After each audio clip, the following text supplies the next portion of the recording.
Assalamualaikum warahmatullahi wabarakatuh. Kembali berjumpa dengan saya, Herzman Arif, dari Forum News Network.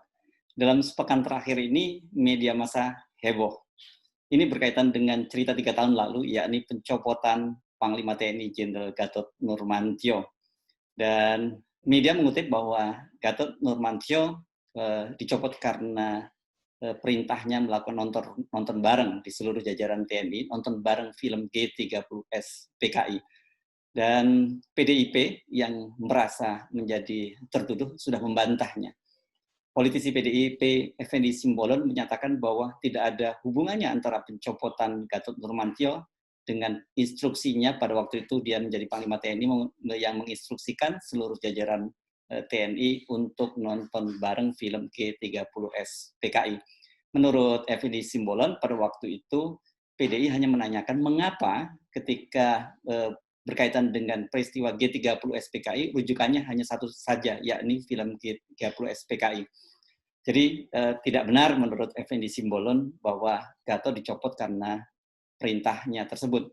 Nah, seperti apa sebenarnya yang dikatakan oleh Gatot? Benarkah Gatot menyatakan bahwa dia dicopot karena memerintahkan nonton bareng film G30S PKI?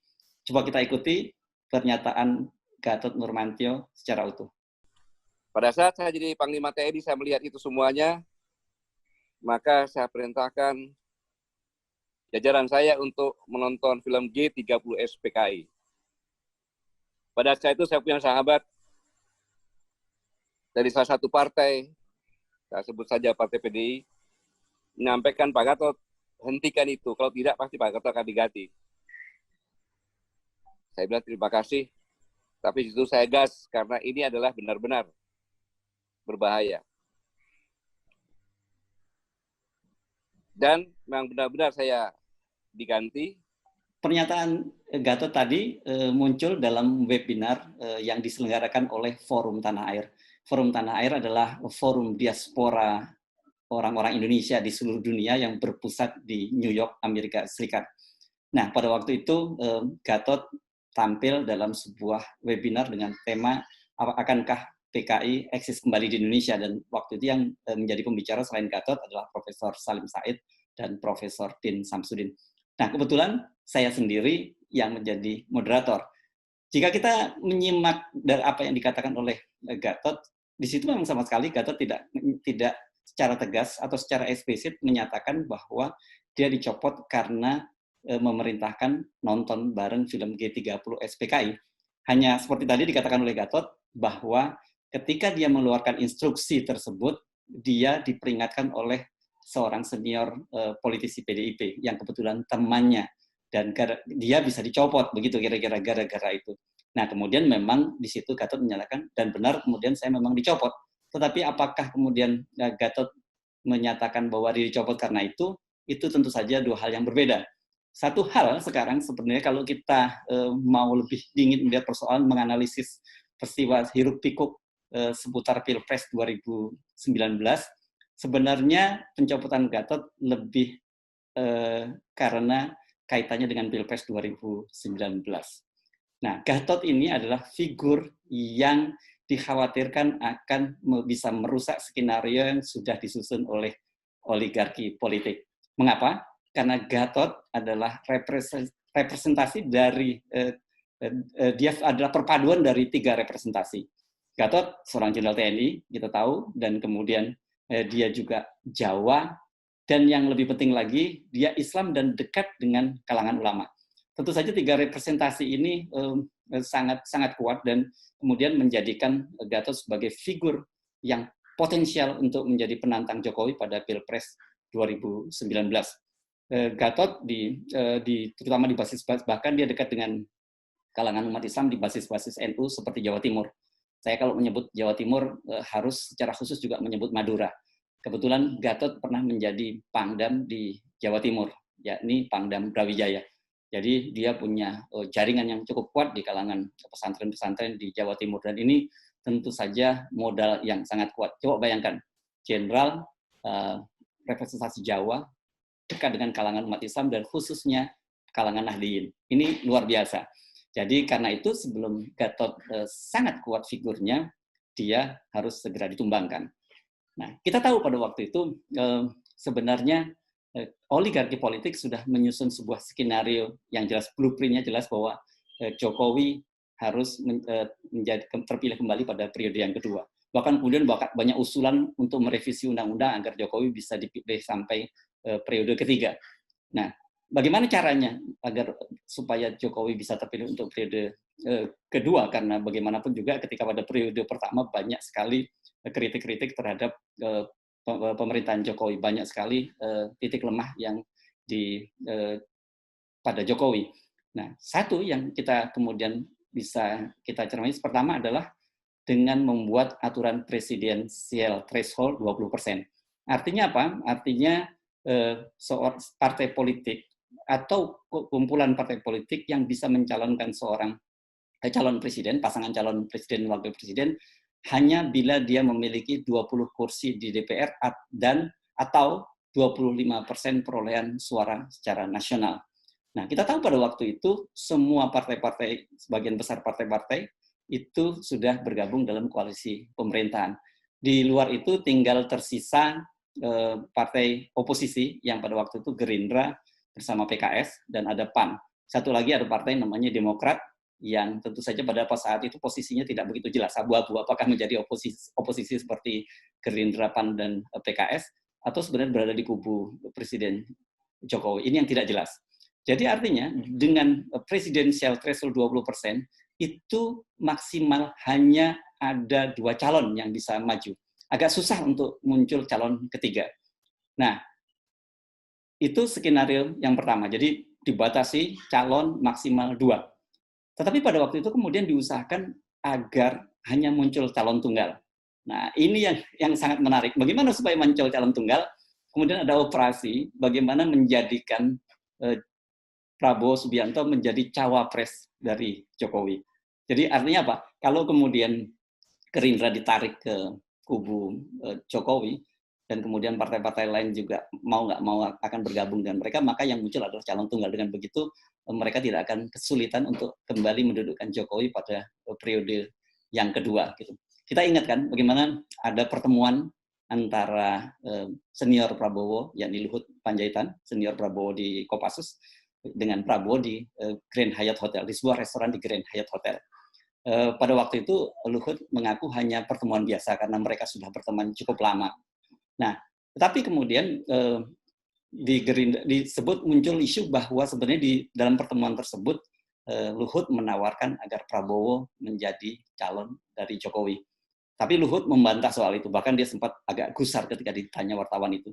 Belakangan Gerindra mengakui bahwa memang betul Prabowo ditawarkan menjadi cawapres Jokowi. Yang kita tahu kemudian Prabowo menolak. Nah, kalau Prabowo menolak, jadi skenario-nya berarti akan ada muncul 2 calon. Pada waktu itu Prabowo masih belum diputuskan apakah Prabowo akan menjadi cawapres. Nah, tetapi skenario yang kedua, kalau kemudian Prabowo menolak menjadi cawapres dari Jokowi adalah bagaimana agar lawan Jokowi itu adalah Prabowo. Tidak boleh figur yang lain. Mengapa Prabowo yang dipilih? Karena satu, Prabowo sudah pernah bersaing dengan Jokowi pada Pilpres sebelumnya, yakni Pilpres 2014 dan berhasil dikalahkan. Kedua, tentu saja mereka punya catatan hasil survei dan juga kalkulasi politik lainnya bahwa Prabowo itu secara elektabilitas masih di bawah Jokowi dan lebih mudah dikalahkan. Katanya pada waktu itu dihitung-hitung bahwa elektabilitas Prabowo sudah mentok, jadi tidak mungkin bahwa Prabowo bisa mengalahkan Jokowi. Jadi akhirnya kita tahu bahwa yang muncul pada Pilpres 2019 adalah 2 calon, Prabowo, Jokowi Ma'ruf, dan kemudian Prabowo menggandeng Sandiaga Uno. Tapi tentu saja yang tidak pernah diduga oleh kubu Jokowi, ternyata kekuatan umat dan juga emak-emak itu dan juga kelompok-kelompok yang lain yang tidak suka dengan pemerintahan Jokowi memilih bergabung mendukung Prabowo Sandi. Jadi kemudian muncullah figur Prabowo Sandi yang sangat kuat, terutama Sandi yang menjadi magnet tersendiri selain emak-emak juga kalangan milenial, dan ini mendongkrak elektabilitas dari pasangan Prabowo Sandi.